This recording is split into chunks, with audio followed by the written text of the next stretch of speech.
quality skills development for sustainable employability in Africa. And I believe that at this point, a round of applause is worthy for every single one who has been a part of this.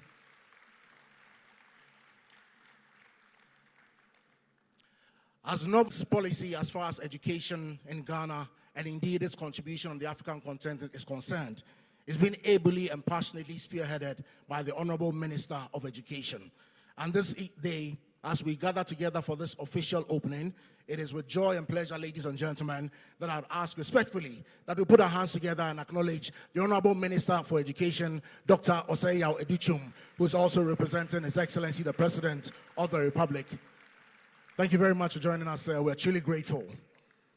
And as well, the Commissioner for Education, Science, Technology and Innovation of the African Union Commission, together with his team, have very much been the ones, the engine that has been turning the wheels that has led us to this point. Respectfully, if you'd be kind enough, a round of applause to acknowledge His Excellency Professor Mohammed, the African Union Development Agency, International Labour Organization.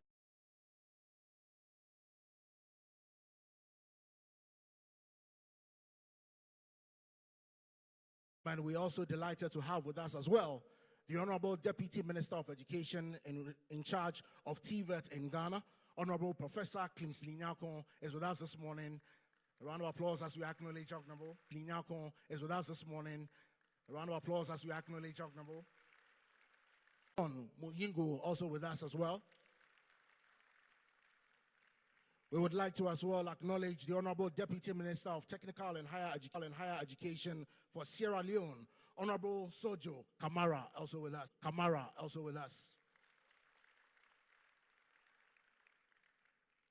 Ladies and gentlemen, it is African proper tradition that when you come to a home, you're offered some water and a good welcome. With the evolution of time and technology, interestingly, nowadays when somebody visits you, they ask one of two things: either your internet Wi-Fi password or your mobile phone charger. Well, here in Ghana, we know how to do it and to do it appropriately. And so, ladies, here in Ghana, we know how to do it and to do it appropriately. And so, ladies and gentlemen, respectfully, with some great welcome, I'd like... Welcome, you are part of the family. Welcome, you are part of the family. I bring you greetings out of Accra. Today is a great day in the history of our nation. Africa has gathered here, not just for anything, but for the purpose of skill development, for education. And we are truly grateful to every one of you who was able to come here.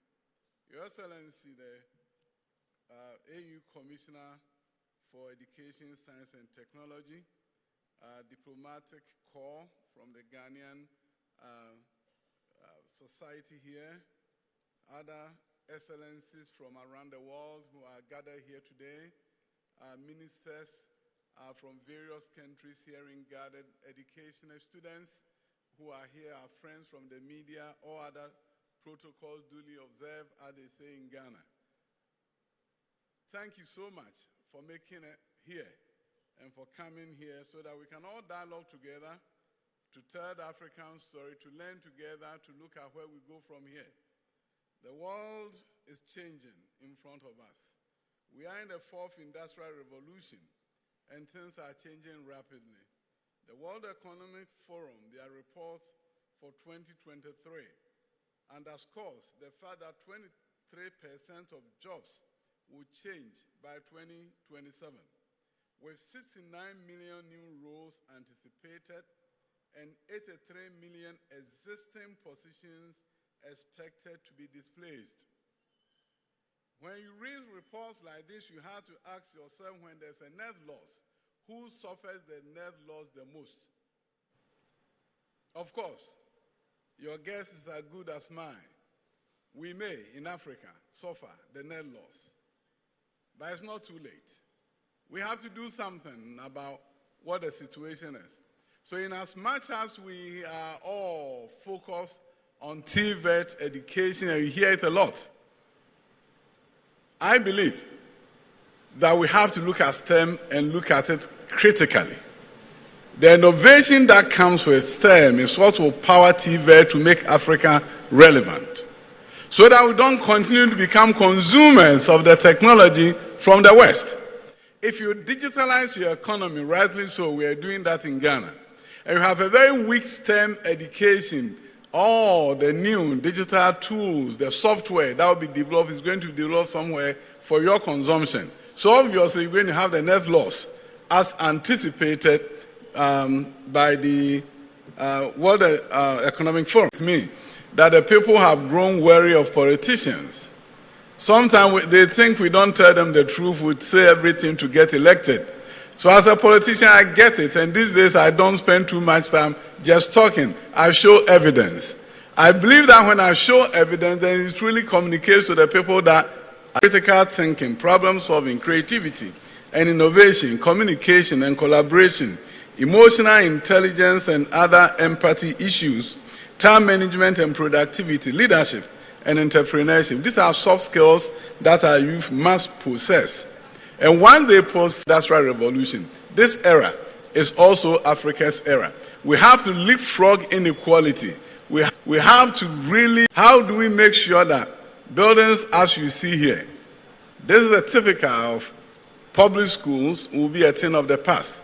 We are moving very fast with the support of our donors, our partners, our government, moving very fast with the support of our donors, our partners, our government, our using of the equipment that they've been working on in their schools. So things are shifting. But I also believe that it's not just about the equipment, not just about the building. Teacher training is an important piece of the puzzle. We can use academicians to teach in the TVET space. Neither can we use them to do a very good job in the STEM fields. Therefore, we've changed our teacher training regime to make sure people with expertise get the opportunity to teach in our TVET environment and also in the high school space, regular high school space. So the so-called grammar education must give way to something that combines the technical and the grammar education. So students who are coming out of high schools are fully equipped to participate in the 21st century. And if you look at schools that we've built, you see this. These are new STEM high schools. A number of them have been built across the country. By the way, Ghana has a free secondary education program, so students don't pay anything to go to high school or technical school.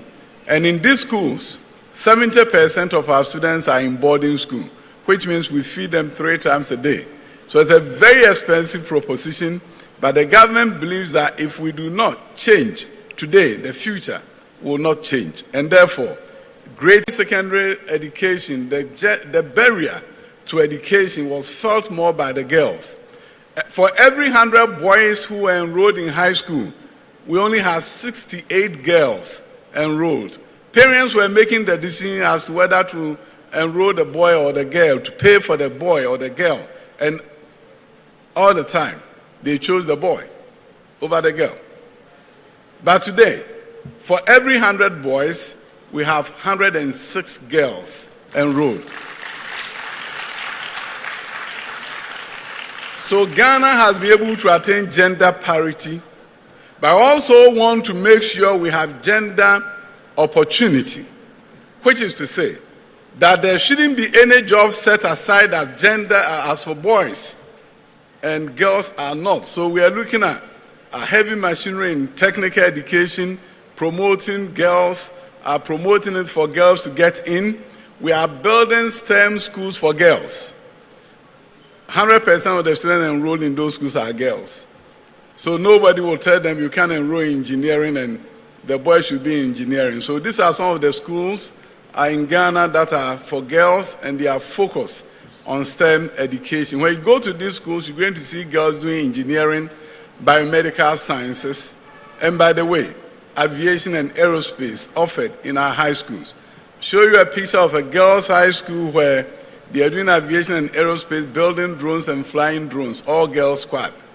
They have a tarmac, probably the only high school for tarmac for flying drones. And interestingly, they've called this place the Ukraine field. I don't know why they chose Ukraine at this time, but they call it the Ukraine field. And here is where these girls fly their drones. You go there, it's fascinating to see them. So it's in the skies there. And it will come back to land and it won't fall down.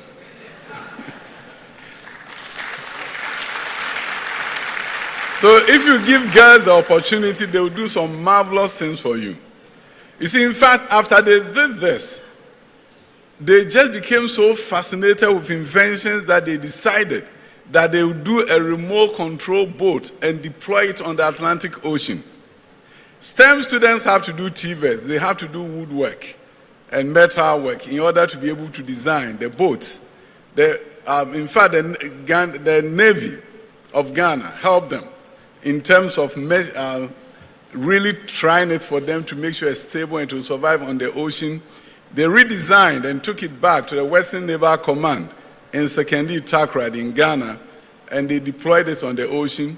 And the boat is able to help them do submarine exploration, which means when they deploy the boat, it's able to send them images of what is under the ocean.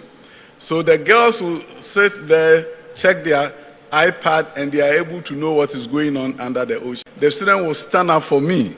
If I don't tell them to sit, they don't sit down. I couldn't get that in America. They are so respectful to a fault. They are waiting for you to tell them what to do. That is why I believe that if we don't get African children to become the best in the world, it's our fault. I go to conferences upon conferences and they talk about the African education crisis, foundational learning, and African children are not reading. And I say to myself, if African children are not reading, we, as the leaders, have done something wrong. These are children who do anything that you tell them to do. I taught in the American education system, great children, but getting their attention is not an easy task.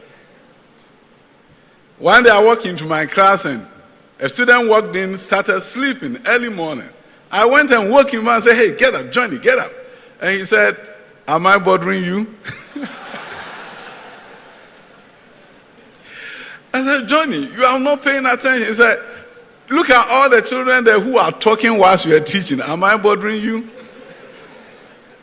An African child would never say, "Am I bothering you?"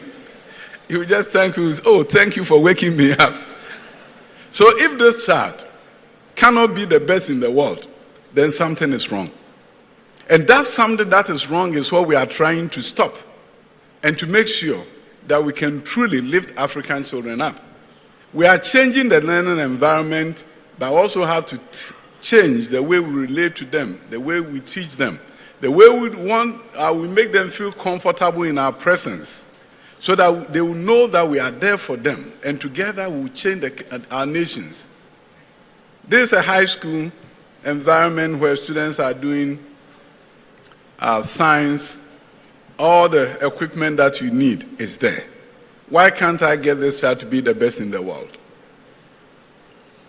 We also believe that in this fourth industrial revolution, we have to change the courses that we're offering in high schools. So in addition to aviation, aerospace, biomedical sciences, a number of courses have been introduced. Robotics, for example, engineering, manufacturing, engineering is being taught in high school. And they have to do more of material science. Otherwise, you can't do manufacturing engineering. Biomedical science, design communication. A number of courses are now being offered in our high schools. We also believe that we need to digitalize education. In Ghana, we are deploying tablets to TVET and grammar schools. So this is the kind of environment we are creating in our high schools, where everybody has a tablet and they are learning. And in addition to that, we have written all our new high school textbooks, e-books, and they are being uploaded on the tablet. I know the e-books are very different from PDF version of the book. Our students are able to click on a hyperlink, watch a video, and then yes, for developing countries like us to catch up with the education system of the world. 120 years, it means you will never catch up. But also said that countries that will catch up are the ones who will leapfrog inequality. Leapfrogging means you have to look at your processes. Where you have limitations, how do you overcome it?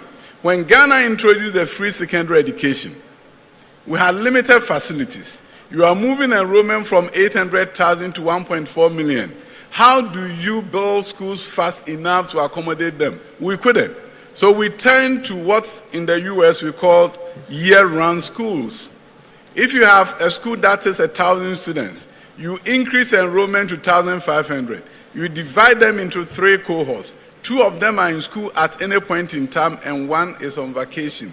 And then another goes on vacation, another comes to replace. Schools that take 1,000 was able to increase to 1,005. So short term, we're able to increase enrollment in our high schools. That is a leapfrogging strategy. So instead of sitting there and saying, this is Africa, we don't have the resources, how can you educate more students? We had to look for a leapfrogging strategy which allowed us to enroll students immediately. If we were to build schools, it was going to take us 20 years to grow enrollment from 800,000 to 1.4 million. But leapfrogging strategy enabled us to do more with less. So Ghana is using leapfrogging strategies, and we have to, in order for us to overcome the barriers and really move us forward. We are changing the learning environment. But what excites me is that we are not making a distinction between what is TVET, what is STEM. You do it together. And when you do it together, you get more, because the determined president who empowers you as education minister, you develop a team, and you're able to do what people deemed was impossible. When I became a minister 4 years ago, I saw dilapidated school buildings across the country. And I said to myself, it has to change. We're able to talk to our partners. You see, this was a school in a village in the Volta region of Ghana. And I'm happy that within the next 2 weeks, they are moving from here into a new space that has been built for them. We have to move them. I know there are a number of development partners here, and a number of times when you speak with them, they say, we don't do buildings. You don't do buildings. You don't do buildings, I get it, but if you don't do buildings in Africa, for the most part, those who are disadvantaged are going to be disadvantaged for a long time. Is that what you want? You come to Africa, you want to help us transform, do buildings.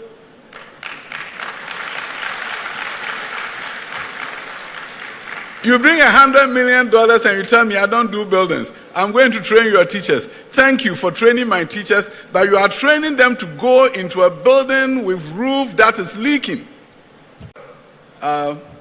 Surprise visit. I went to this school 6 months ago. I had a nice time with the students. You see me in the picture there. I had broken chairs at the back of the classroom, no ceiling. When it was in the afternoon, the classroom was so hot. It was difficult for the children to learn, but somehow they've gotten used to it. So this is it. School that is about 80 years old.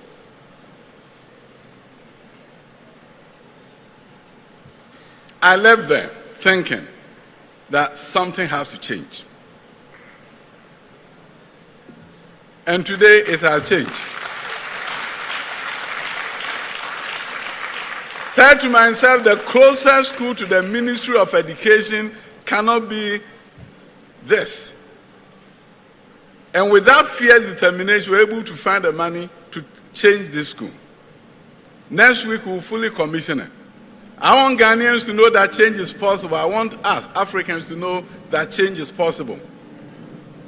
That if we are fiercely determined, we'll change our teaching and learning environment. So that teachers will wake up in the morning and they can't wait to get to the school to teach. When the building is dilapidated and they have to shut down the school when it's about to rain, don't tell me the teacher is super excited to go to work the next morning, even though he liked the children very much. So we have to do whatever it takes. We have to change the course of history of our continent.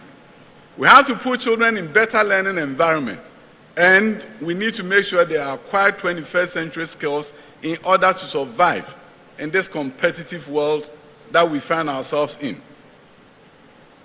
Changing learning environment, changing the dress code, put the children in a position where they get in terms of student-centered learning environment. Look at how the teacher is seated with the children around him, working together, telling them that I appreciate you, I care about you. This is not how classrooms are supposed to be. But this teacher is showing an example of how you can bring children together, work with them, and help them, mold them, make them better individuals, and change their families, change their communities, and change their country. Thank you for coming to Ghana. I believe that the story of Ghana and what we are doing in the education space is something that can motivate all of us to begin to see that we can do more and not less. This is a new high school that we are, a community school that we are finishing up in Accra. Begins from kindergarten and ends at the high school. We hope by next month we'll be able to open. It's moving very fast. It's a public school which compares to public school you can find anywhere in the world. We wanted to do this for the children to know when you walk in here, you can be the best in the world, because you are being taught in facilities that are just like those in the developed and advanced countries. We believe in the Ghanaian child, and I'm sure and I know that all of you believe in the African child. I want to make a passionate appeal again. I call it passionate because I think it's so important to make sure we can create a better learning environment for the African child. Create a better future for the African child. Do not create two worlds, but one world where everyone has opportunity. My African colleagues, let us work together.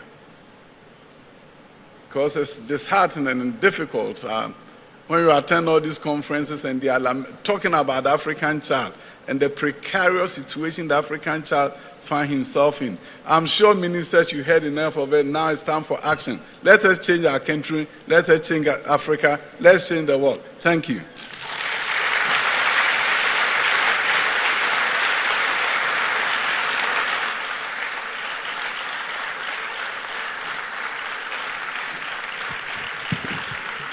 Ladies and gentlemen, I believe another round of applause is appreciated in this moment.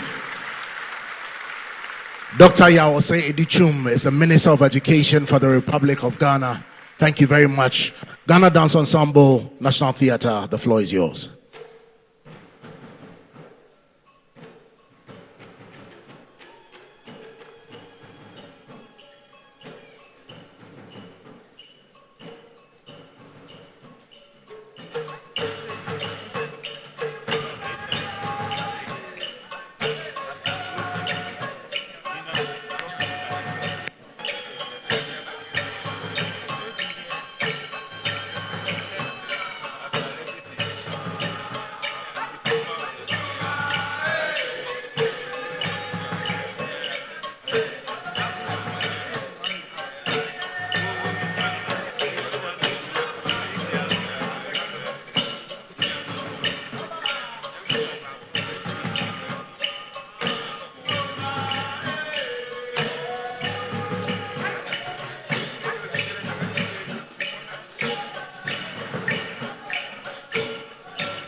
and Education, we want to please acknowledge the Director General of the Ghana TVET Service, Mr. David Pra, also with us this morning.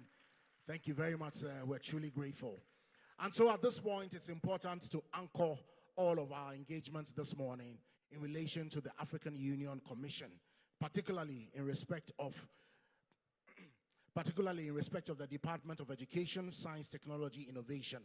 Respectfully, ladies and gentlemen, if you'd be kind enough, help me with a round of applause as we invite His Excellency Professor Mohamed Belhossein to share with us his thoughts.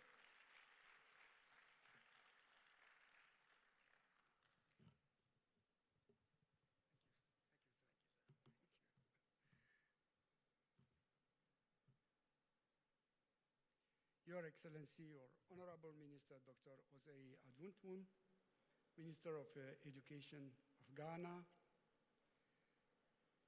Excellencies, Ministers, and representatives of ministers here present, high-ranking of the Ghanaian administration, dear ambassadors and members of the diplomatic corps, dear representatives of the UN agencies, representatives of our development partners, dear colleagues from AUDA NEPAD, distinguished participants, ladies and gentlemen, all protocols duly observed.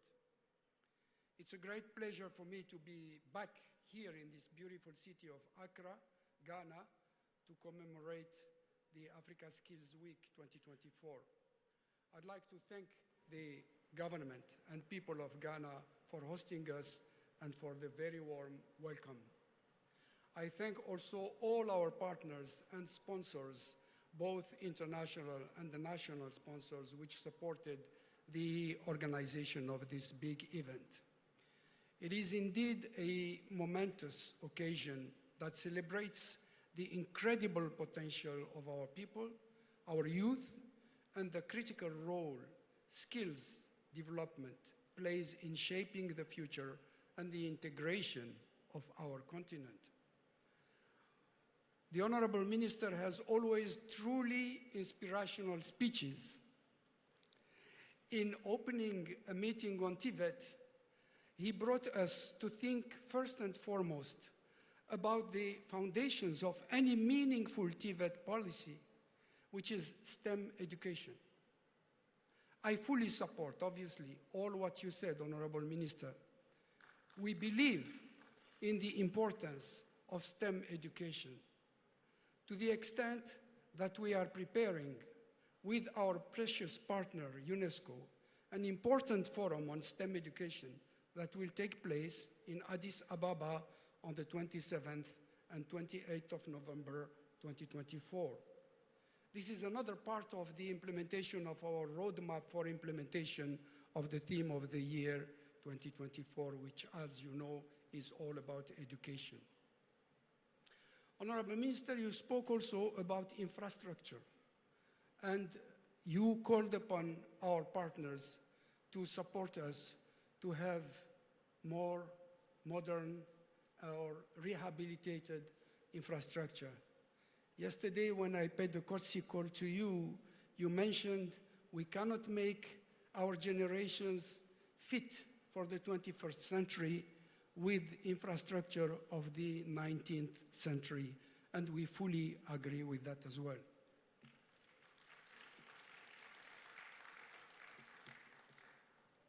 But to do so, we need to put the linkage between two elements. The first one is that there is a structural deficit, financial deficit in Africa as far as education is concerned. If I rely on the studies made by UNESCO, it is estimated that Africa would need $90 billion if we were to reach SDG 4 targets by 2030.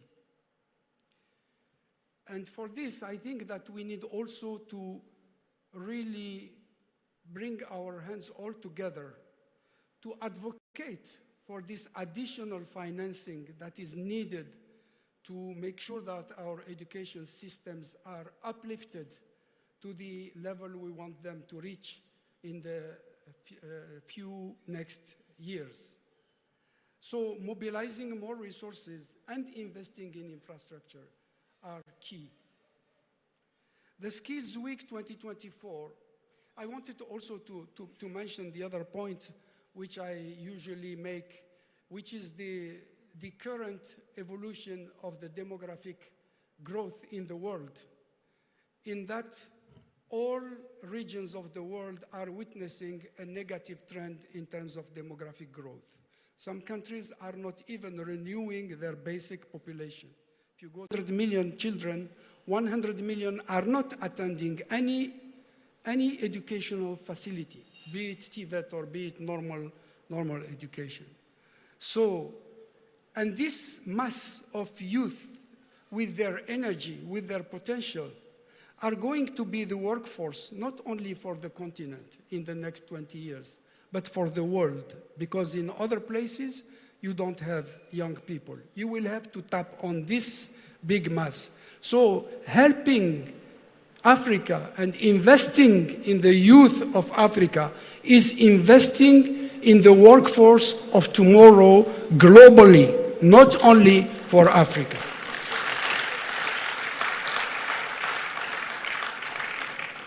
The Skills Week 2024 provides us with an opportunity to reflect on the transformative power of education and vocational skills training. Agenda 2063, which is our blueprint for African development, talks about, I quote, catalyzing education and skills revolution and actively promoting science, technology, research, and innovation with the ultimate aim of building knowledge, human resources, capabilities, and skills for Africa's future, end of quote.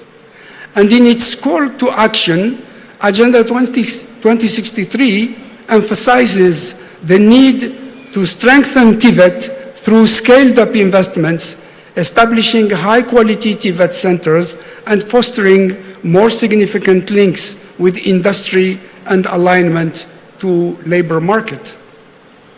Skills development is one of the key objectives in the roadmap on implementation of Africa's Year of Education 2024. In incorporating skills development in our roadmap, we wanted to reaffirm our commitment to empowering Africa's citizens to achieve sustainable, inclusive, and prosperous development.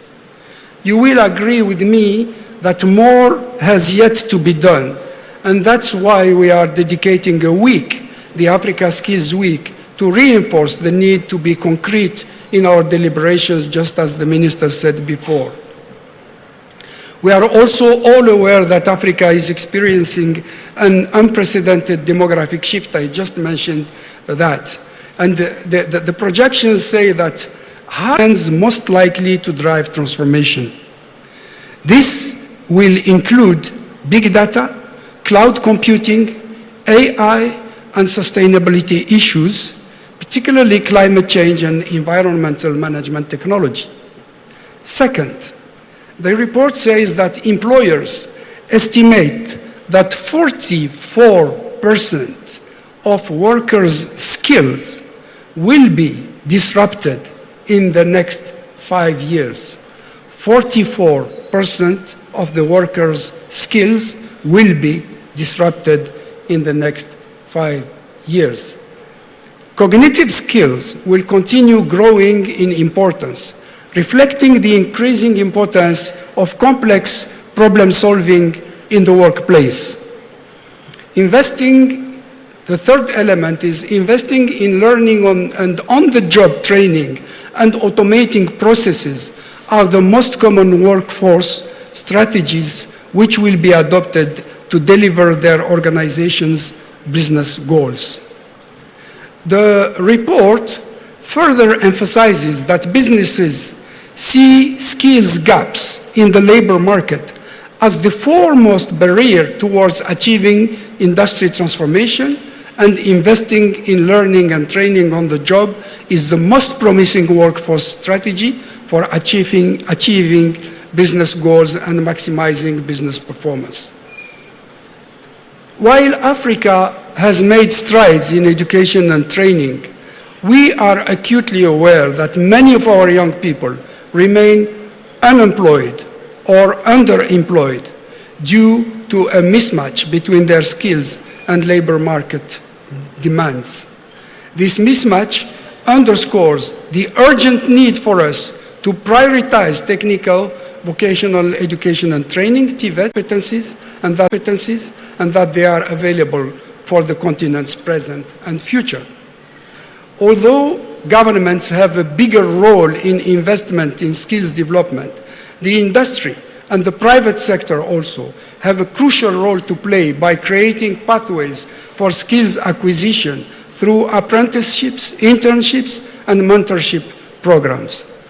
Yesterday evening, we had a small dinner together, and I was very positively surprised for the first time ever by somebody who came to introduce himself and to talk to me about the contribution of the private sector in the development of TVET in Ghana. And I was really very much surprised and positively, as I said, because we don't see very much our private sector really engaging and really supporting our governments and our youth in the development of skills needed for the development of our continent. And I'm talking about skills not only at the highest level that I was mentioning before. I'm talking about also very basic skills for young people who dropped out at the primary or secondary level. You know, if you look for a plumber or an electrician or a tailor in the place, you wouldn't find really very well qualified people. So we need to requalify all these people. It is incumbent upon businesses across Africa to strengthen their engagement in workforce development, ensuring that their investments in skills development lead to shared prosperity. As we collectively strive towards closing the skills gap, we must also ensure that no one is left behind. Africa's development must be inclusive. We must ensure equal access to education and skills development programs for girls, women, persons with disabilities, and marginalized communities, including those in conflict and emergency contexts. Africa's women and girls, in particular, represent an untapped source of talent and innovation. Empowering them with the skills to succeed in various sectors is essential for building an equitable future. And I allude here more particularly to STEM education for girls and women. I'm happy that the Youth Summit is a prominent feature in the Africa Skills Week, and we will be looking forward to their concerns and recommendations. Africa Skills Week should not be just a celebration, but a call to action, a call to invest in the future of our continent by investing in the skills of our people. The success of Africa in the 21st century will depend on the strength of its youth, and it is our responsibility to ensure that our youth have the tools they need to shape a brighter, more prosperous tomorrow. As one of the duty bearers, the African Union Commission is committed to supporting member states in strengthening the key foundational pillars for skills development in Africa. These complementary and mutually reinforcing foundations for promoting effective national TVET systems are encapsulated in the new Continental TVET Strategy 2025-2034, which will be submitted to ministers in November for adoption and implementation. These pillars include policy, governance and financing, fostering quality and inclusivity, partnerships, knowledge and resource pooling, institutional development, and technology and innovation. We are optimistic that with these measures, we will effectively address the persistent gap between the skills produced by our education and training institutions and those required by the job market. I also believe, Honorable Minister, that we can leapfrog in education in general and TVET in particular, and in sustainable development indeed. One of our big scholars, Joseph Kizerbo, in one of his books, wrote that when ingredients are there, you don't know how they combine, all ingredients combine to create what he calls the Big Bang of industrialization and development. At one point in time, if we are just putting all the ingredients together, there will be a biochemistry reaction, which then helps to leapfrog, as you said, Honorable Minister, this process. So let's get started and remain persistent, learning from our past lessons and from others' experiences. I wish you and I wish us fruitful deliberations. Thank you.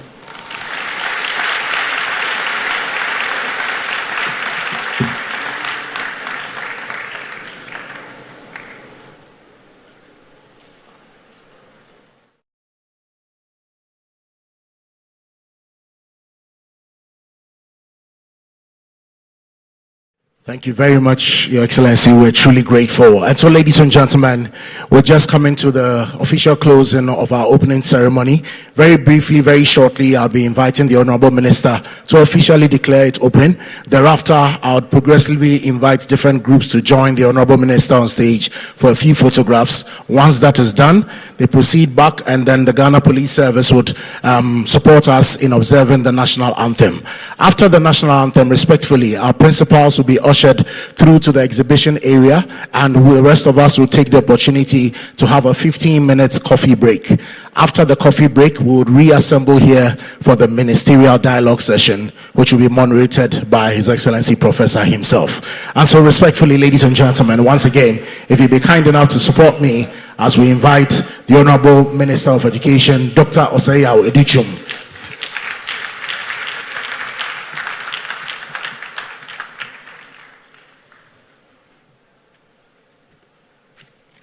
Thank you so much.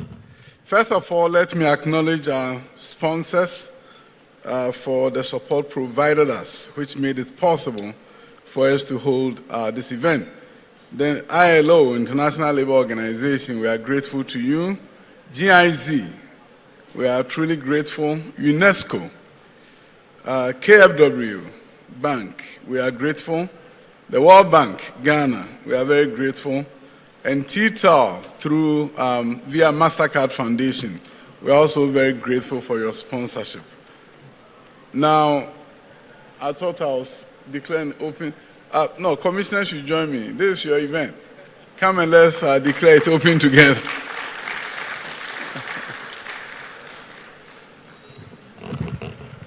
So, the two of us declare this event, the African Skills Week, Open. duly open. Duly open.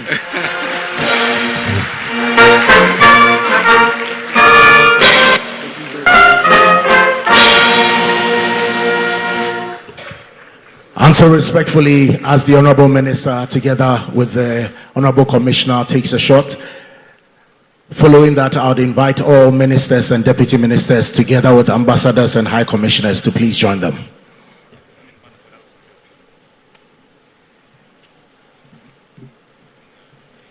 Can we please have all ministers, deputy ministers, high commissioners, and ambassadors to please join them? After this shot, I'll invite the heads or the reps of the international development partners who will also join them after this shot.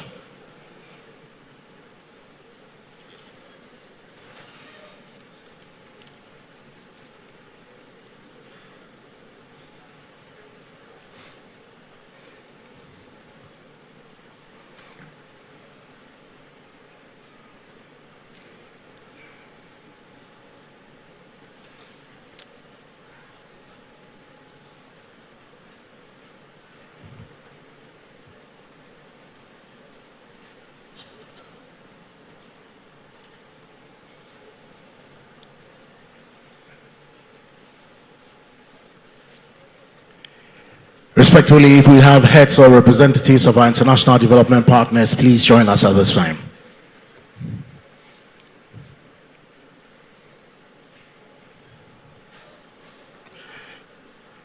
ILO, UNHCR, UNESCO.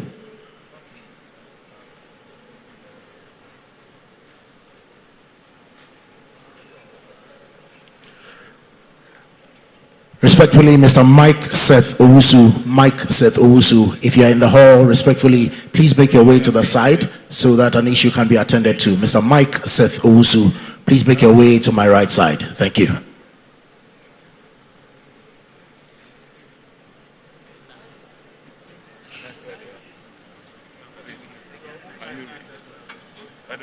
All right, so a final countdown for the photographs. 5, 4, 3, 2, 1. Can we please have a round of applause as our principals return to their seats?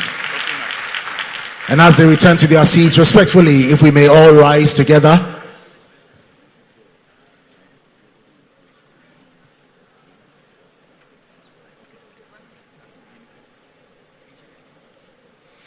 The team from Built, we want to say a big thank you to Built for supporting us as well as sponsors for this maiden execution of the Africa Skills Week. Ladies and gentlemen, by the kind courtesy of the police band, shall we observe the national anthem of the Republic of Ghana?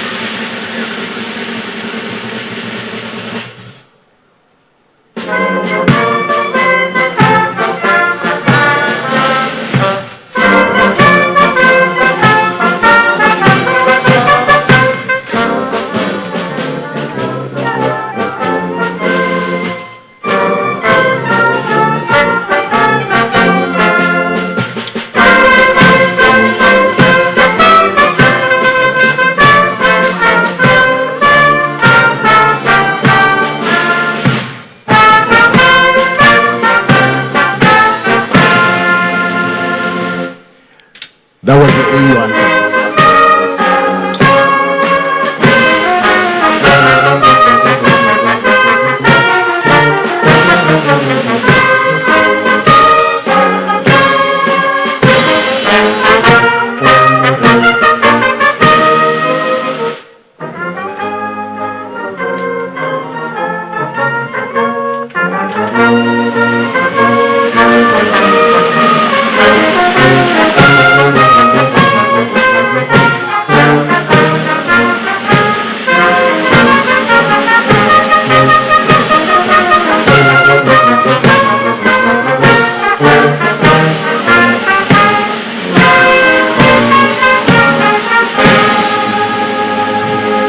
A big thank you to the Honorable Minister and of course to the Honorable Commissioner and to all of our ministers and delegate members present. Respectfully, would invite our principals to make their way towards the exhibition area. The rest of us would have 15 minutes to enjoy coffee whilst in this main auditorium, and thereafter we will reconvene for the ministerial delegate session that will be happening right here on the main stage. If you have any of the facilities for translation, please just leave it on your seat when you move. Please just drop it on your seat when you move. Thank you very much. 15 minutes respectfully.